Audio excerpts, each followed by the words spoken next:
Welcome, everyone. We've got an hour. Oh, no, we've got some terrible retrogrades over that. Anyway, we are going to be talking about Weald to Waves, a sort of super cluster farm idea. We're going to be talking amongst ourselves for a bit, and then we're going to open it up for questions to the audience, so we can tease out anything that might be of interest to the audience. I've got sitting next to me here James Baird, who he will tell you about himself, but James and I met up 5-6 years ago. Anyway, he's going to tell you about that a bit. James farms down on the south coast in Sussex. Libby Drew is the director, CEO of the NEP Wildland Foundation. And so she's running James and me, really, and beating us up and making sure that we do stuff. The Weald to Waves idea came from this idea that we need to think about what's happening to our climatic zone, and that idea that we need to start to plan for a changing climate. I don't know if you have been following all this, but the planet has been divided up into climatic zones, and our particular climatic zone in this bit of Europe is moving, they think, around 5 to 6 kilometers northward every year. So we've got this plate. If you think of the climatic zone as a tectonic plate, we're moving at that sort of speed. And we're now looking at fixing, we think, around 2.7 degree change. And so the sorts of temperatures that we are getting in Sussex now are going to be the sorts of temperatures that will be happening in the borders in 20, 30 years' time. So that's the speed of change. So one of the ideas from the Lawton report, which was 2010, John Lawton, Professor Sir John Lawton,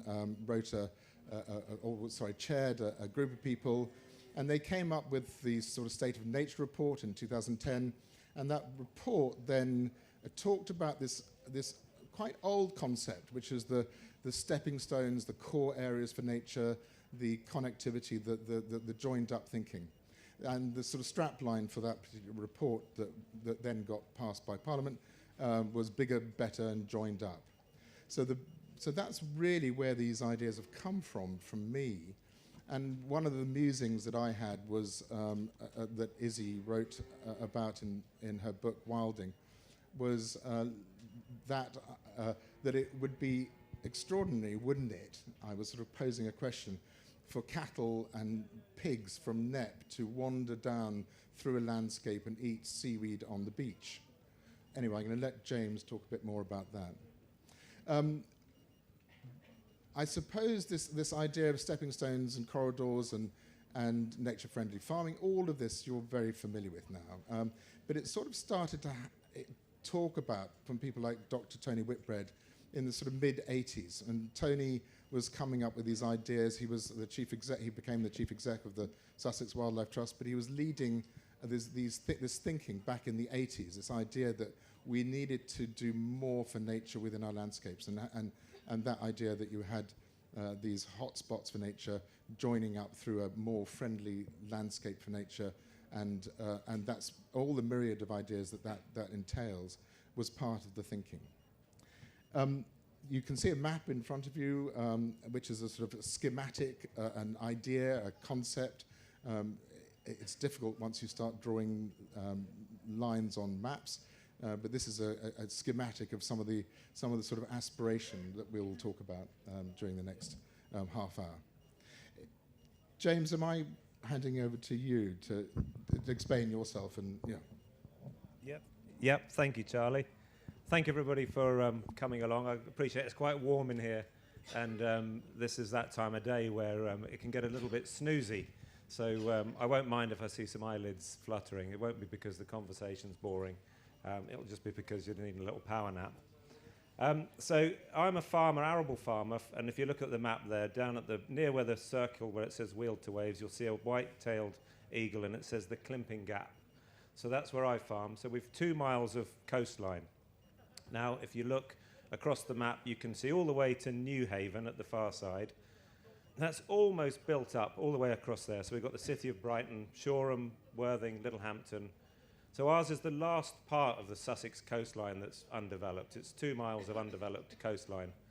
And the reason for that is because in planning terms, the planners wanted to keep some part undeveloped. It's been the curse of my father for all of his days. He would like to have seen it developed at some point in the past, but it never happened. Restrictive covenants were put on that land and it remained undeveloped. So I'm an arable farmer down there on the coast, and we've been quite merrily farming away and enjoying the seaside views. Now, in 2018, I went across to Borneo. So this is kind of my epiphany moment. And I went up in a light aircraft there. We were going to the center of the island. And when we were up, we looked out the window and we could see nothing but oil palm in every direction, ruler straight rows of oil palm. And I didn't really appreciate the severity of the damage that had been done to achieve that, because obviously that was done in the prior decade, that tree clearance. I came home and I was a little bit annoyed, but I decided my children were at an impressionable age, and I thought, we'll go back with the kids and we'll go to the south of the island. We went to Tawau in the Sabah region, and the Foreign Office advice was all but essential travel to that part of Malaysia, because they have a lot of issues with piracy and kidnapping. So that's a great place to take 4 teenagers and get them off my hands once and for all. So we headed down there, and to say it was the Wild West is an understatement. We saw rainforest being felled. We saw, logging trucks going in, dozers, terracing hills to make it efficient for the oil palm plantations. And it really shocked me.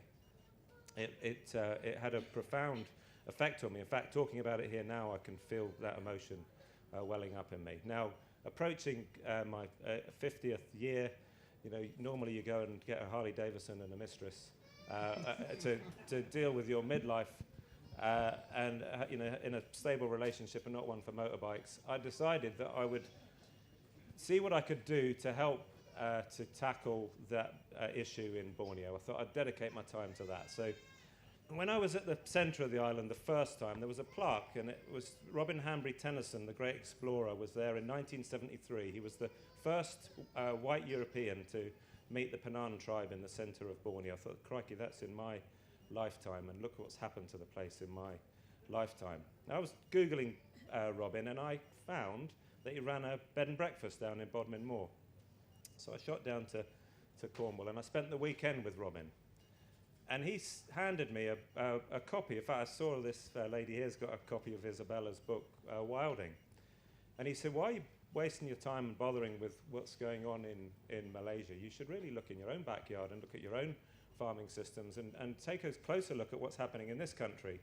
So I read Isabella's book, and it really was an awakening for me in terms of, when I came along in 1971, my father had already cleared the landscape. So the landscape that I grew up with, I just thought that was completely normal. I had no appreciation of what it was like before my father came to the farm. My father didn't break any laws in clearing the landscape. We would look at the drainage maps. They've got the stamp of approval. They've got the MAF stamp in the corner. They signed off every bit of land improvement works that he did. And slowly, as I sort of teased into this, I began to think deeper about the ecosystem processes that were happening on my own farm, or the lack of them. Now, let's call this a perfect storm. At the same time, the Environment Agency had made a decision not to invest in our coastal defences, so we were starting to look at coastal erosion happening on our own farm. The Inshore Fisheries Commission had got through Parliament after years of battling a bottom trawling ban. So just off of our coast, there's a rock ledge called the Bognor Rocks, and the fishermen didn't like dragging their trawls over it because it snagged on it, so they stayed away from it. And it was the last remaining part of original kelp forest on our part of the shoreline. Now, so at this time, I've come back from Borneo. The fishing trawler ban was put over 305 square kilometres. We had a really rich part of kelp forest there. I'd read Isabella's book. I went up to Knepp and I walked around there, because reading the book, I thought, that doesn't sound right to me.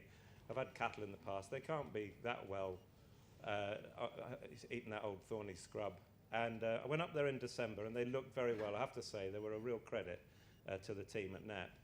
So I just pinged an email, very benign, info@NEP, I think is the email address if anybody wants it.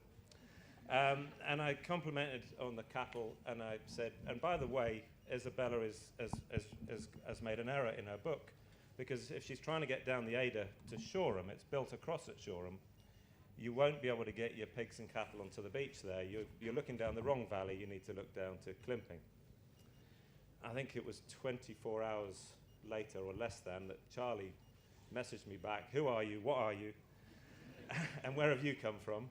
And that's really where the bromance was born. So we met over a beer, and we started to talk about Lawton's work and landscape recovery. Now, full disclosure, I'm a chairman of an agronomy company. We employ 6 agronomists. We give advice over 35,000 acres. We're of the worst kind, if you want to put it in that way, of people involved in agriculture. We're not monoculture, but we are what we call conventional farmers, and we are adapting. We're adapting at speed. It's astonishing. But I think what surprised Charlie was that somebody from my world could be complimentary about somebody from his world. That chasm, normally we sort of looked across it and turned and walked away again. We didn't really fancy seeing what was on the other side. And through this work, we're not just healing that. We're solidly stitching that divide. And so this idea, this inspiration that came from NEP, is now spreading across the landscape, across 100 miles of the countryside, following river systems. It's a citizen project, so it's not something that's being led by government. This is bottom-up work. And I have to say, it is tremendously exciting. So I'll now hand you over to Libby, who will say a little bit more. James always gets to tell the good stories, and I get the technical bit. But I joined NEP a year ago from a background in humanitarian aid. I thought this is truly the biggest crisis that our populations are going to suffer. I wanted to go upstream from sticking plasters, and NEP to me was a pioneer. I was excited. I was also curious to see what was happening under the hood. And so on one of my first days, I got given this map. It was half the size at the time, and it was beautiful. It was almost shamanic, this kind of permission to look at a landscape scale project and to sort of see it as an old story, as a landscape that had a history, that had trade routes and pilgrimages and migration routes. And to think about it as something joined up was really exciting. But then I had the puzzling situation of how do you create something from this that's measurable, that's tangible. And if you scratch underneath that green highlighter, you have a myriad of challenges, roads, electric railways, countless different land management styles, ownerships, gardens, council-led land. It is an absolute sort of swamp of complexity.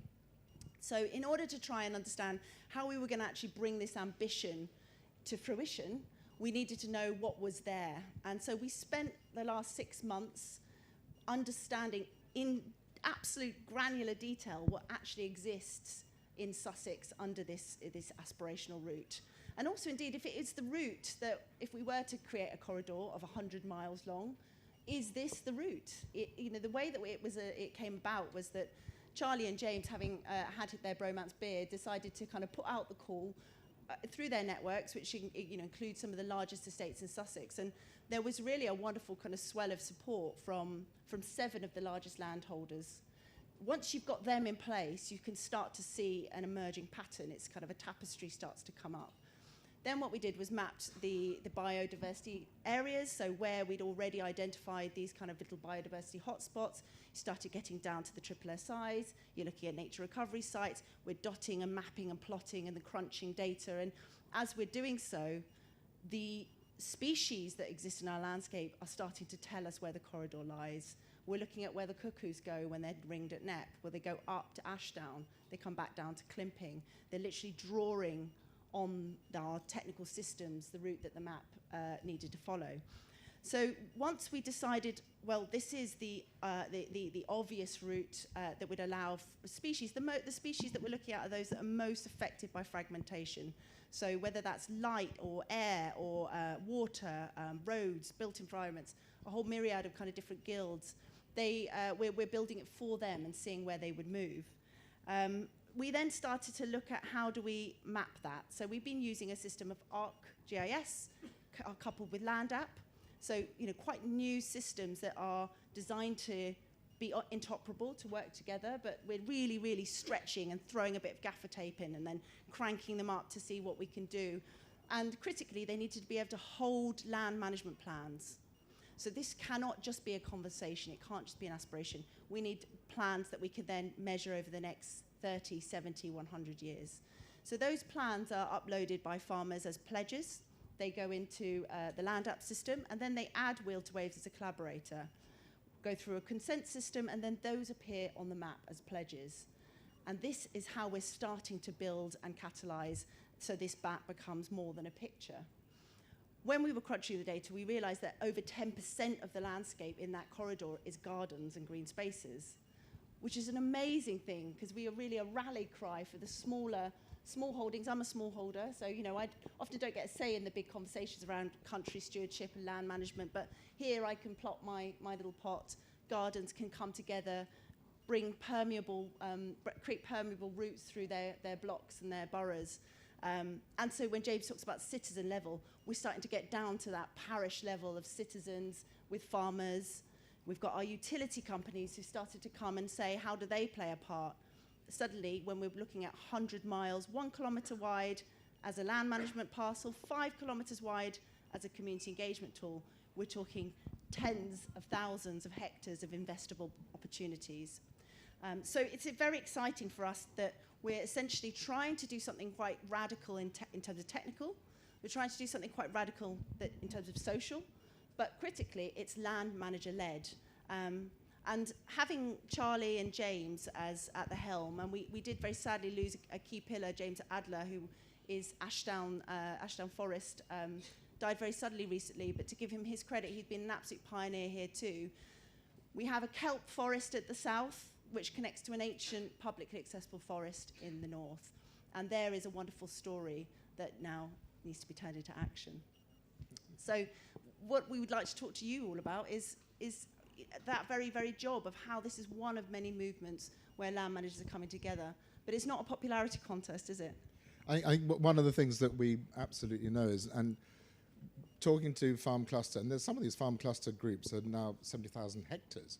So, we're actually just on the same sort of learning curve. And so we are not saying that we've got any of the answers. We're just saying this is what we have come up with. But out there's really interesting things going on.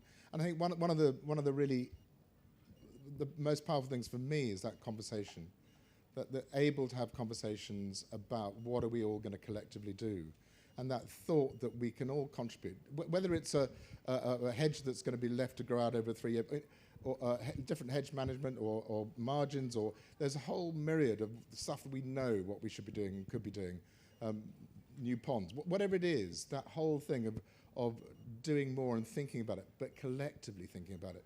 And the other thing I guess that we're also playing with is these ideas that we could be sites where we could introduce new species. So one of the thoughts we're having is the redback shrike. It's a scrubland species. It needs to have large insects. It pierces the insects on thorns. It's now been dysfunctional as a breeder in this country for 50 years. Can we do something together, bringing back a bird, for instance? Is that going to be inspiration to the group of people that might come together on this sort of landscape? So there's sort of ideas of, and what you find is there's hundreds of other ideas that come forward from the people that start to then engage and think about what this actually means on the ground. What does it mean for them? Which bit of their land or all their land? What's going to happen in the future? How do we visualize that? And where's the money going to come from? And that's all part of what we're trying to tease out. And I suppose one thing you might just talk about is the landscape recovery as a part of the Yeah, so it's always very nice when you talk about this. You've heard the vision, you've heard the technical detail, but what actually are we going to do and see? And in some ways, that's always going to be an open-end question, because this is not a prescriptive project. There might be a coordinating body, but there isn't somebody sitting top-down saying, do this, do that. What's happening is it's creating an environment for active projects like the environmental land management schemes, the ELMS projects, and other blended financing projects that are farmer cluster led, to have some kind of cohesion, to work together, to share ideas. So I'm also coordinating one of the ELMS pilots. So we, as you probably be aware, 22 pilots, 10 of them focus on rivers. Water is such a critical part of connectivity, and we're working around the Ada, so the middle river you could see in the map there.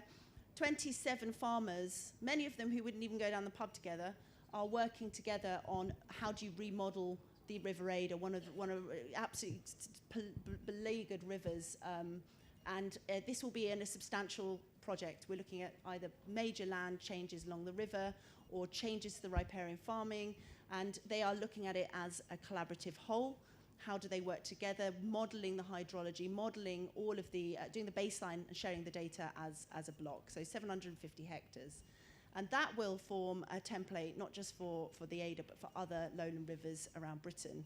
And what we're looking at there is blended financing modelling, so how would they trade as a block, potentially within one single responsible body who would hold that trading relationship. They're stronger in tandem, they know that, particularly for natural flood management, which is one of the big areas. And then how do you create these covenants that are sticky enough to be able to hold these groups to account for 30, 70, 100 years? And how does that work with each of their very, very diverse farm systems and farming values as well? So that is an independent project. It's not Weald to Waves, but it's part of the corridor route. And the Ouse as well, extraordinary civic action along the Ouse, looking at rights of river. That might seem quite radical, in this setting, but it just shows that people are challenging the status quo. On the Arun, you've worked hard, James, haven't you, to bring the landowners together. In we say these projects are built on chili con carne and pints of ale, because so much of it is about relationships and trying to build those relationships. Well, Weald to Waves can surge in and help to create an environment where they share data, to help funding proposals, to bring buyers down. We're looking at brokering and those relationships, and then helping with the legal advice needed, as well as monitoring. So we've got academic partnerships going out for a fraction of the cost, doing the baselining, monitoring these farms, all the way down to the garden level. So telling that collective story. Do you want to talk about the Arun and your bid coming up? I can touch on that very quickly. So we've actually got 3 bids. I say we. So within this corridor area, Ashdown Forest are considering submitting a bid, and we've one on the Arun and one below Lewis on the Ouse. So to complement the one on the Ada, you might think 4 bids in such a close geographical area is a bit, I don't know what would be the word, greedy. But we think it's necessary if we're to really make a difference at scale, and we hope Natural England are maybe in the room and will look favourably upon those bids. So at the heart of this is restoration of ecosystems, but also this is financial modelling. So the business person in me can see that if we're going to be engaging with landscape recovery, it needs to be financed. And what better way to finance than to put up a very, very, very tall flag to let the world, the investment world, know that we are here. And I think we've done that rather successfully. And we're not afraid of other people copying the model that we've done. This is the whole point of us talking to this room full of people today. If you're farming somewhere else in the UK or you're involved with natural capital work, this is the way we've gone about it. Now, to give you a really good example of that natural capital opportunity, we met with the chief executive and chairman of Southern Water. Now, as farmers, we've long been the villain of the piece when we look at the state of nature in the UK. And for the moment, for the time being, Southern Water have knocked us off top position and are now very much the villain of the piece. They're daily in the national press, and they're embarrassed to be there. Now, they've met with us to look at what we can do as part of the solution. So we have the landscape as land managers, And so the two issues, or three issues that they have, one is obviously water extraction for drinking, one is water that cascades and overwhelms their infrastructure, which causes them to open the sluice gates, which we all see when the stop notices go up for swimming on the beaches. And the other is with helping them with the dilution of the and the treatment of the water that they discharge into the sea, that treated water. So only yesterday I met with 5 engineers from Southern Water, and we were talking about creating wetlands, reedlands, biofilters to run the water. So once the water is discharged from a wastewater treatment works, it's done to a standard. It's an agreed standard, and it's allowed to go into the sea. It's full of phosphates, full of nitrates, full of estrogens, full of other pharmaceuticals and chemicals, but it's deemed suitable to be discharged into that marine environment. So Southern Water are looking at excelling the legislation, so in a voluntary way, best practice manner. So they're looking at breaching that outfall pipe, running it through reed beds, and for the time being, it will then go into the sea. And through that process, the reed beds will capture the phosphates, the nitrates, and neutralize the estrogens. But it's not the total answer. Now, the longer term ambition is to take that water that comes out of that reed bed filter, to take it up almost to Midhurst, to drop it back into the Rother River, to have it diluted, to have it then recycled back through into our drinking water system. Now, they're currently extracting from the Downs 35 million litres per day to service. They're discharging 35 million litres per day into the sea. So they're extracting 35 million litres per day. They're passing that through cities and towns and communities, and then it goes into the sea. We can see that's insane, and we need to be circular with our water systems. That then puts water back into those chalk aquifers, back into those chalk streams, and so we can start to see how as landscape managers and owners, we really have got an important role to play to help all of society with all of society's problems. So it's not only about offsetting our own farming issues, that the natural capital will present us with opportunities. Now, just to give you some sort of context, we met with a guy, American, Gary Tabor, and he's the chairman of the Centers for Large Landscape Recovery, some big grand title in the States.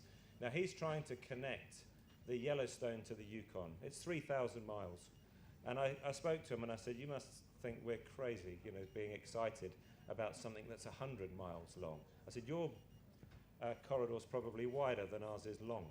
They do bigger things in America. Now, he said in Australia, on the east coast, the Great Dividing Range, and there was an ambition similar to ours. This reminded him of this Australian model. And it was from up in Cairns, and it ran all the way down past Sydney, south of Sydney. And he said it was only 6 farmers that got together and got a website and got a plan and showed it. And once they showed the ambition, then others came on board. And that's really happened here, hasn't it, Libby? What we've seen is because 7 of us got together. Rick's here, Western Estates was one of the original founders as well. And if there's others in the room, I apologise if I haven't spotted you. But we came together, we put this on a map. Some farmers came to us and said, what the bloody hell's my land doing on that map? Get it out of there, wiggle around. We don't want to be involved with that. You're going to blight our land. We've been through all of that. It's not a popularity contest. It's certainly not a land designation. It's an aspiration. But because we've put it onto a map and we've shown that we are willing, we've now find that we've got people, coming out the woodwork. Libby, just say a little bit more about that. The pledges are so fantastic because we see them overnight appear, and there's an absolute joy in the conversations that sit behind it. The amount of will that people have to break this idea of keeping cards close to your chest at the farm level. They are inviting one another to farm visits. They are offering advice. They are open to receiving advice. Remember James saying at the beginning, being a farmer in this environment right now is a bit like being a paramedic without first aid training. Everyone wants the moon on a stick. Everyone wants you to solve social problems and at the same time feed the country. And there is absolutely no way we're doing that without knowledge sharing and without the strength of collaboration. And the farmer clusters that I've seen that are working are electrifying. It's a funny word to use around farmer clusters, but they really are. I've often come away from a kind of pub in the evening where I've listened and quietly listened to the conversation with the gentle challenging of one another, of the laying down of the axes of kind of old historic feuds. James will know it's not all sweetness and light, but there is a groundswell of change. And when you may be seeing it, we're seeing it on the map. We're seeing it with the pledge of tangible, open data that we can use. And it really is very exciting. But it isn't just this map that you see presented in front of you. We've also mapped things like light pollution, noise pollution. We've mapped social deprivation. We've mapped pollution incidents. We've mapped roads, railways, footpaths. And we can overlay those maps. And so as funders come forward, we might have a funder that's looking for, say, 50 hectares of wood pasture, but it needs to be near an area where the public have got poor access to nature, or there's an area of social deprivation. We can very, very quickly identify the land that a particular investor is looking for. You know, we're fairly confident that the natural capital investment market is going to be very complex. You know, people are talking about BNG, and BNG, but we're going to be seeing other institutions who, like the Southern Water example, who are looking for particular habitats in particular places. And so by mapping that landscape, we're getting, essentially we're getting 100 miles of corridors market ready. Yeah. Should we open to questions? Yeah. It's always the nicest bit, isn't it? James. There's someone coming there.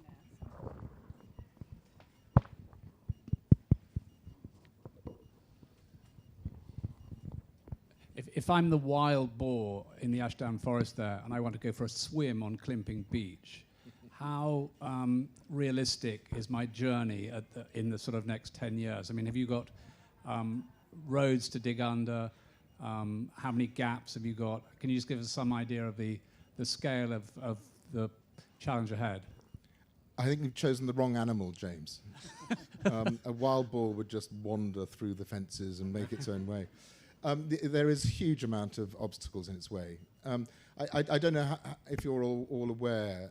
I was driving to go and have a look at cranes in northern France, and we were driving through Champagne and then on from Champagne on a motorway. And every 5 kilometers there was a green bridge. Every 5 kilometers a green bridge, another one, another one.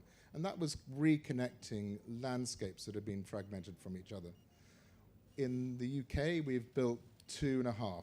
The half is one of them is not functioning well. 2.5 green bridges have been built in the UK. I remember we had from the EU, there was a pot of money, 65 million, that we applied for money to build a green bridge at Knepp. And they got all excited. They said, well, that sounds a very good idea. And then they looked on their map, and the road that we were looking at wasn't owned by the state. It was owned by the county.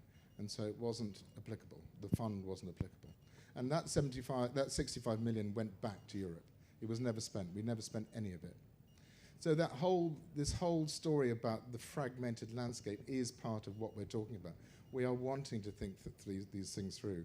James has a railway that divides his land from the rest of to the north, and it's an electrified railway. And that is a complete barrier. They don't want anything to cross that, touch it.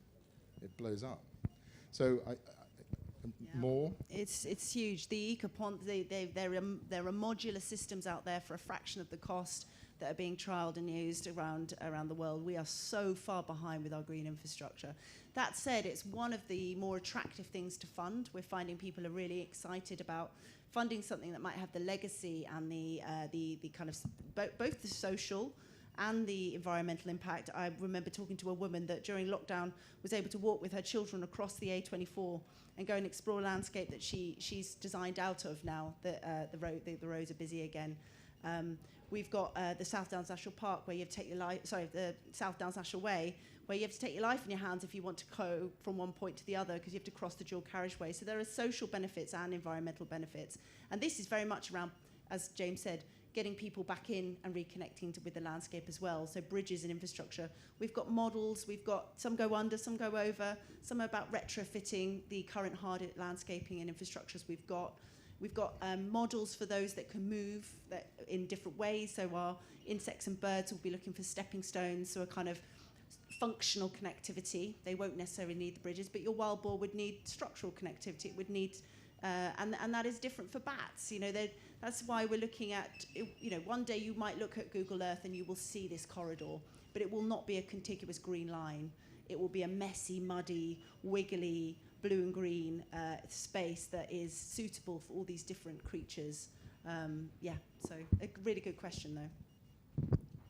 But we also, we know, we've also had conversations about biosecurity issues. You know, the wisdom of cattle walking, being able to walk 100 miles across the landscape. You know, if God forbid we ever have another foot and mouth outbreak, and you know, how do you close it down in these instances? And so it might be a long-term aspiration. It's a very, very busy part of the UK, but whether it's achievable is another thing. But we can aspire to it. But what it's turned out in the 3 years that we've been working on this, the amount of national infrastructure and new development that's going on along in our area, we can talk to developers and we can say that you know, these are our aspirations and how do your plans fit in with them? And when they put in a new, so one example, Arundel is due to get a new bypass. Well, it's been due for the last 40 years, I think, currently canned. But we were talking with AECOM, the consultants there, and where across the Arun Valley, they had two choices. They could have put an earth embankment, or they could have put a viaduct, you know, concrete pillars. And they chose the viaduct option in part because it then didn't then fragment the landscape further. Further along around the corner, there were two populations of bats, and they were going to just be putting a benign concrete road crossing across, and they were working up plans to put trees on each side of that and not have it lit across that bridge. So there's a sort of halfway measure. Once you start getting people thinking about connectivity across the landscape, then these engineers start to think about how can they assist.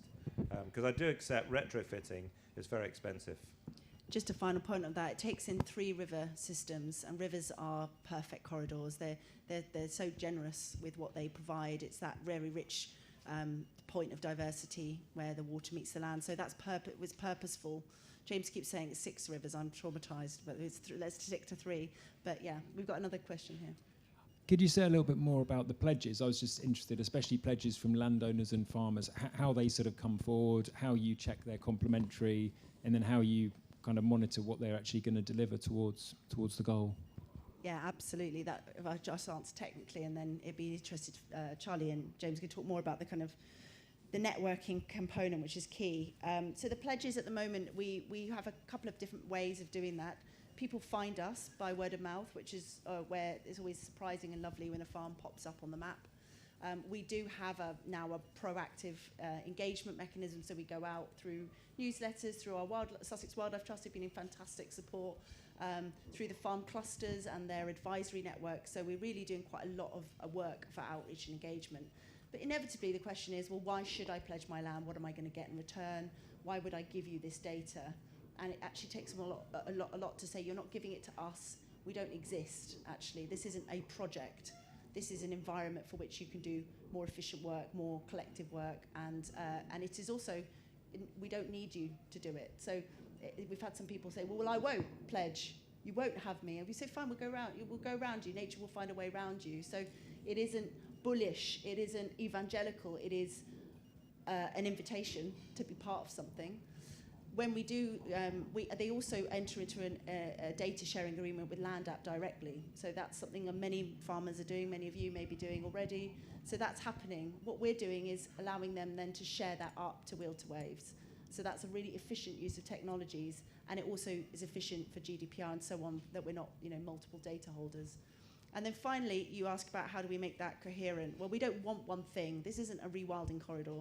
This isn't a single, missionary sort of, we don't want to sort of plow in and decide that everyone's going to do the same thing. We need the diversity. We need the farming diversity as much as the biodiversity. So actually, when people come on different points of the spectrum, they're all welcome, as long as they are willing and interested to put nature at the forefront of their thinking.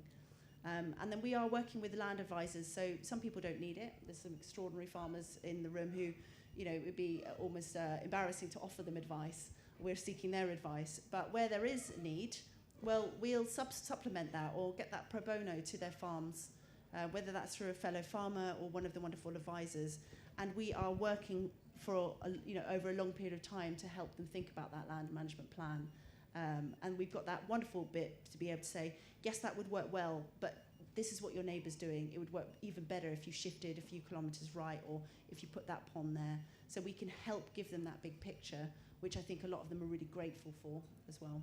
But what about the social side down the pub? How's the pub pledge environment? Because that's where the real magic happens. So to get the ball rolling, the 7 landowners signed an MOU, so non-legally binding, that we would put all of our efforts towards making this happen, and we wouldn't do anything to its detriment. I think that was important. And the pledges now that Libby has, there's 3 types of pledges you have for people who are landowners, or down to allotment holders can sign into this. I think even I think we say down to the window box. So it really is because the landscape belongs to all of society. But the important thing to remember is that everybody's got a different idea of what they'll do on their farms. All of us have a different idea of what we do with our front and back gardens. And so try to get a consensus or a stamp or across this landscape would simply be an impossibility. So when people sign a pledge, they're buying into something that's a no-brainer, because it gives them an opportunity to be part of something, and they can step back from it any time. They're not obliged to proceed to sign up a contract with anybody. When those contracts are to be negotiated, so I'm having conversations with Southern Water. I'll deal directly with Southern Water. I'll negotiate my own contracts with Southern Water, and if those contracts allow for future stacking of benefits, then that's down to me to negotiate those contracts. And it's up to me whether I want to walk away. And so you say about the reception down at the pub. Yeah, I've been shouted at dinner parties, and there's been some amount of hostility, but it's dwarfed by curiosity. As we're seeing BPS being eroded, on the back of Brexit, and farming margins being all over the place, with the war in Ukraine and whatever. Farmers are becoming increasingly curious about natural capital. They're hearing, again, it's probably pub talk, but early deals are being done on farms with BNG and whatever, and some of those deals are reported as being very attractive. So I do this for the ones who want to engage, and for the ones that are also very unkind to me, because should an outfit like Southern Water want to do something at scale across the landscape to hold back the water, then undoubtedly they're in a position to benefit, should they want to engage. But it's really, really important that individual people make that decision themselves, negotiate their own bespoke contracts, take their own advice, talk to their own families, talk to their landlords, talk to their bank managers, talk to their accountants. There's lots of uncertainty with this. And so it is not an assurance scheme. We're not dictating to people that to be part of this corridor, we're now expecting you to act in a particular way. But what we can do as leaders in this, so I, for example, I've thrown away my hedge cutter. My mother says the farm is a mess. And I say to her, well, that's the look I was going for. Now, when people come, and we've a barbecue soon with the local cluster coming, I can show people practical examples of what we can all do just to make little changes. So we're still arable farming in the arable fields. We're still trying to get those holy grail yields of Group 1 milling wheats across most of the landscape. But we're doing much better for nature. And so a big part of the pledge is about people switching their mindset, and just, even it's just the beginnings of, we're not expecting people to fully rewild, but if it just gets them beginning on that journey. A gateway drug, you might say. Just there, no, right by the camera.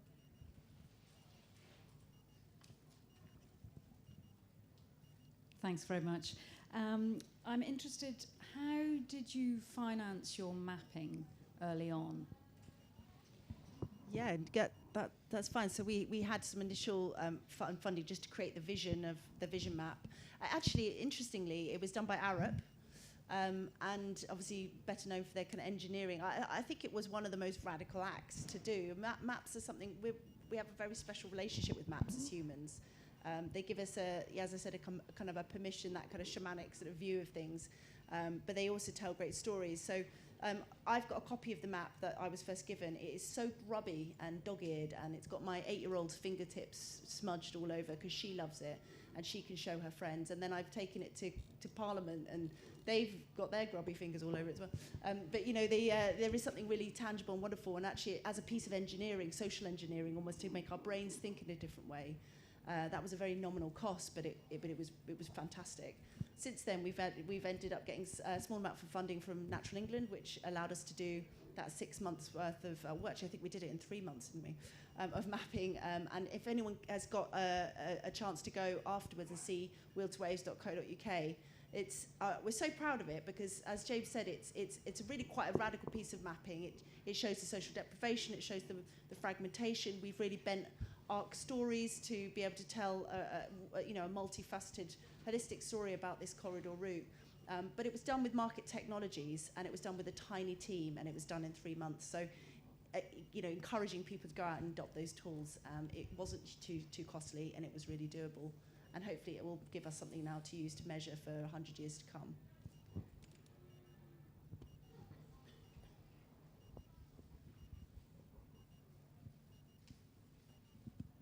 Hi. Ooh.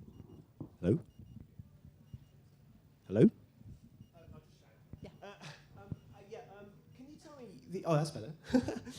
Can you... the one thought to me was, is there a waves to Weald kind of side of this with sea trout and salmon? We all know what... Yeah.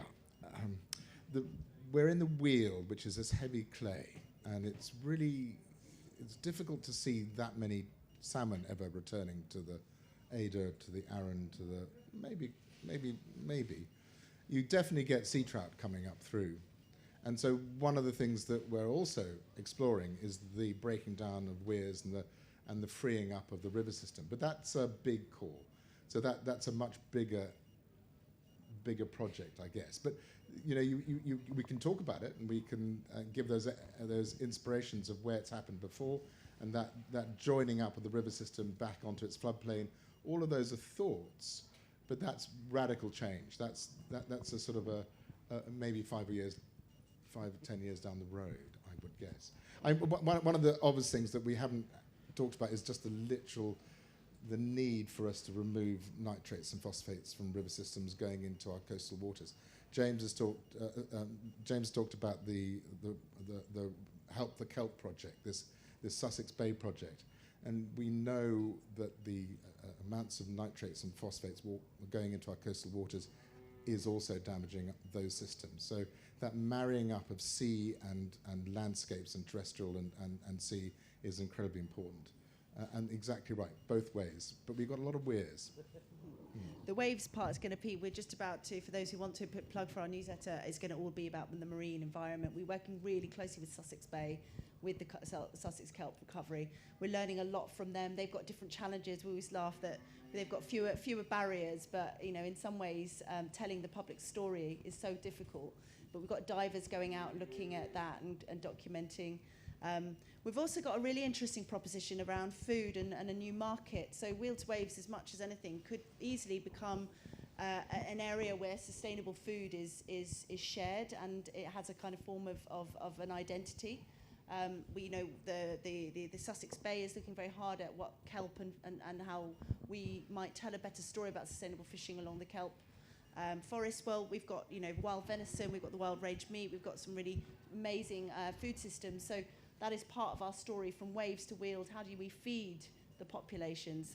But absolutely. And Charlie says it's 5 to 10 years. Well, each of the ELMS projects, 3 of them, 1 current, 2 proposals, are absolutely modelling completely reimagined rivers, radical reimaginings.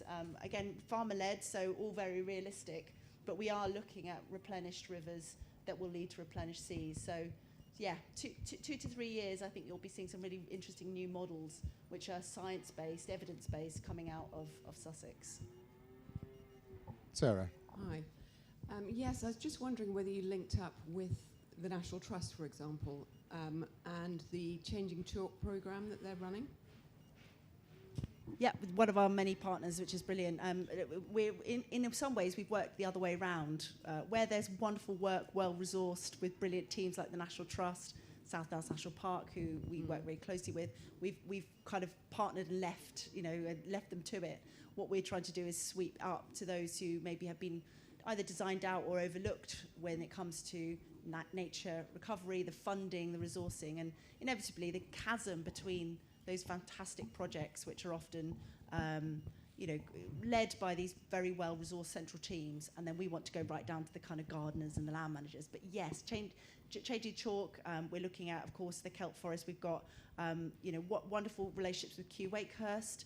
So again, they've got lots of campaigns and scientific work that we're bringing in under the kind of mantle, the cloak, the wing.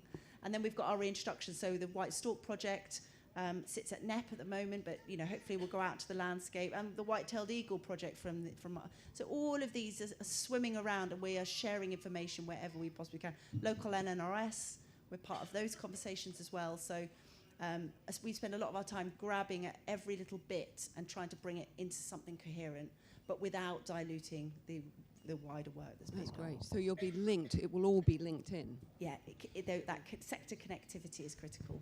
And how will public access work on the routes? Do you want to talk? Depends how wild you are. You can get into the wildlife corridor if you're really wild. So we're ambassadors for improvements to public rights of way, and but we're also would like to see some rights of way diverted away from where we've got ground nesting birds, dog disturbances, and those kind of things. So where we've identified poor access to nature, where people are, from Brighton City and others, we're really keen to see improvements made. So landowners working with that. But of course, there's not just the rights of way access. We've also got SMEs up and down the corridor. We would like to think that if people restore parts of their farms and they've got small camping businesses, then their occupancy levels might go up to 100%, as with bed and breakfasts and things. So we're looking at the spin-off from this, where we can actually harness those nature recoveries. Another part of this is we're looking at bus routes to follow and cycle routes, so conversations with Sustrans, so where people presently will walk the South Downs Way, that iconic sort of 6 or 7 day walk. It might take people 4 or 5 days to walk this circle, and there'll be bed and breakfast, pub stays, campsites and things that people can do that. So the regional provenance that Libby touched on there, we're all aware as we drive down through France, the cheese and the pâtés change as we get further down. Every region has its foods. We don't have that in this country other than sort of Melton, Mowbray and Stilton. And I'm sure there are others, but in our corner, we don't have that sense of regional provenance, and we think that's a longer term spin-off from this. Hi. I understand that there's a lot of uncertainty and it's kind of the start of the project, but I'm kind of struggling to visualize the changes that are going to happen and what that might look like and the commitments that, or the changes that farmers are going to make. So I was wondering if you could give us like an idea of, maybe a kind of the best possible outcome, and then maybe one more realistic of what it might look like. Who wants to go? It's always the problem, isn't it? Once you start to go down that route, you're then becoming a bit more of a dictating type organisation. So what you're not wanting to do is that, but you're wanting to have the conversations from all the different myriad of choices that we've all got to make, and bring people along on their own ideas, and then tease out some new ideas that might fit in with those ideas, and introduce them to people that might have further ideas. So I think if you start off by saying, the best thing you could do with this landscape is X, Y, and Z, it becomes then, well, I'm not going to do that, or that's not what I envisage for my land. Well, why the hell would I want to join this? So you don't want to create that landscape where we all know what we can do, and the limits to our land and the limits to our pockets and all those things. and it's quite complex, and you don't want to be dictatorial. James, is that right? I mean, yeah, it is right. So we've just been doing some baseline surveys on our own farm, and the consultants they'd done the draft work, and we sat down with them, and they said, right, we need to steer from you about what sort of habitats that you envisage being on your land and where you envisage it being. And I said, you're missing the point. And I'm kind of going to be a bit unkind and say that you're missing the point that they're missing. I don't know which customer's going to walk through the door and is going to have a demand for which type of habitat, at my own farm scale. So I'm fairly open-minded. It's fairly obvious where the salt marshes are going to go, and to me it's fairly obvious where the chalk downland restoration is going to go. But there are some parts of our landscape that could either be woodland or wood pasture or flower meadow, largely depending on what the marketplace is looking for, but also depending on what people are prepared to accept on their own holdings. Some people are thinking about, well, what will happen at the end of the 30-year period if I enter into a 30-year contract? The last thing I want is X, Y, and Z type of habitat. So we have an open mind. Nature is certainly looking for complexity. Nature is certainly looking for resilience. It's looking for we're certainly looking to connect up isolated hotspots. So NEP is a wonderful 3,500 acre hotspot of biodiversity, but it's disconnected from other hotspots around our district. So it'll be steered by what people are prepared to accept and what the marketplace is looking for. not you, behind. Sorry, I have gone in some sort of order. Yeah. Hi. I just wonder if there's sort of an exciting idea, and maybe it's a small idea, maybe it's a big idea, which is maybe making this map even larger and recognizing that some species travel a bit further, and whether there's a nice sort of antidote to nationalism in that regard. So, from West Africa to the Weald, and whether there's a sort of nice social, there's social benefits and actual, describing ourselves as a community, and we're not just an island nation community. We are broader than that. So whether that's a nice nod in that direction for your project. And it's not a silly one at all. I mean, I'm giggling in the background. So with the osprey, with the white stork, with the schools program, setting up migratory routes, thinking about what's happening in the Sahara with the turtle doves, this is all part of what you are talking about. We are talking about a crisis that you are then being able to explain and think through, and actually connecting with other communities in other parts of the world through birds is a really easy one. But absolutely, that thinking is definitely what we're all part of. We're all thinking much bigger, but there's a lot of other people that are doing amazing things as well. So maybe joining up the Weald Waves with other people that are doing things further north of us and so on is also, it has to be a collegiate and interesting and a space that will grow in thinking, and it can be as big as the world. Yeah, it's very, very interesting. Charlie said earlier about this being a mega cluster. When farmers come together in cluster groups, they're either all potato growers or all dairy farmers, or they maybe all in the same valley, or they're all in the same river system. For whatever reason, they have that commonality that they've come together and they know each other. And what we're now seeing across this is I talked to farmers in Lewis, and, you're part of the Weald Waves, and so the community has grown. But you're absolutely right. My fields, I spend my winters chasing Brent geese. There's something GPS in their brain that delivers them from the northern Arctic above Russia, and they come into the same fields and persecute my wheat, every single year. I want to stop chasing them. I'd like to see coastal grasses restored there. Some people think that's an abomination. It's good arable farmland, but we're uniquely placed that we are the last developed coastal strip, and I think it's too important for nature.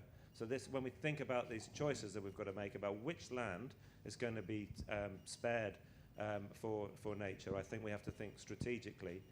Now we've got to start thinking about those Brent geese going home, back to their breeding grounds. What part of that perilous journey needs fixing? When the barn swallows are heading back to South Africa, you know, what part of that journey is so perilous that we need to start looking. In fact, Libby was talking about the steering committee. So what comes next in this project now is to start to formalize things, and you know, and thinking about the structure and the legals, the boring stuff.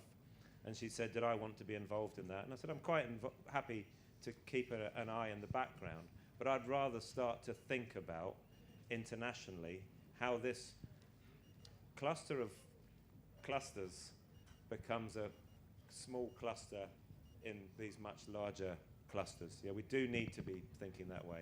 Yeah, you're absolutely right. It's a very good point. I think we got one last question, and there was a hand here. This gentleman's been incredibly patient. I missed you, sorry. Should we do two, if we're very quick? Hi, it's Sam Burford. I'm working at DEFRA on landscape recovery, so I'm looking forward to seeing your applications. Just a quick question in terms of why you've, not that this will affect how we look upon the applications, but why you've decided to sort of split it up into several rather than just have one. Is that kind of like a deliverability thing, or? Yeah, well, it's interesting because, of course, we talked about the fact that these valleys, these farmer clusters do have identities that are quite, you know, they're growing. Some are very strong, some are just kind of embryonic, but and in some ways they kind of almost need to exist as proposals. And we're also not 100% sure DEFRA's tolerance for something at that scale. So we thought, you know, financially, if you split it up into three and we ask for as much as we can, then you've got a bigger budget. But more importantly, we feel like we're feeling our way a little bit in the dark as to whether something like this would either be, I mean, a flagship project or would be seen as Sussex taking too much of the pie. So what we've decided to do is put them all in, but with a kind of cover letter that says this, we're submitting this as part of what we hope of a really extraordinary project, and please, sir, consider it as part of that. But it just goes to show, I mean, we need to be in more fluid conversations with DEFRA, with Natural England, with the EA. We are doing so, and that's happening. But I think there's also that kind of balance of risk and tolerance and what would be, you know, perceived as in national. What we are trying to do is, you know, make sure that we are opening up the knowledge. So we're in conversations with lots of other kind of regional networks. Some of them are extraordinarily far ahead, and some of them are really at the starting gun. So were DEFRA to see this, or indeed any other kind of funder or supporter, then I would hope that you'd be looking at it as an adoptable and adaptable toolkit that had a kind of minimal viable piece there that you could take up to highland, into wetland, into other coastal regions, and it could essentially act as a value for money. You know, we put investment in and it comes back in spades. But yes, I think we've got a very tender role to try and not over homogenize this incredible landscape, which is rich and diverse and complex, to not over engineer it with a single steering committee that can, you know, suddenly become incredibly draconic, but yet hold coherence and hold structure. And I always think we can take our best influence from the ecosystems. They are circular, they are cross-pollinating, they are symbiotic, but they're complex and they're independent from one another. You know, the eel from the fox, the white, you know, the purple emperor from the otter. You know, they live in tandem and they serve one another, but without being reductive. So, to not end on too much of a poetic note, but I do feel like the answers are there. This route was there already. We've just put it on paper for human eyes. And the structure and governance of a landscape is already there. We just might need to put it down in boring black and white paper for it to become a reality. Okay? Well, thank you so much. Thank you.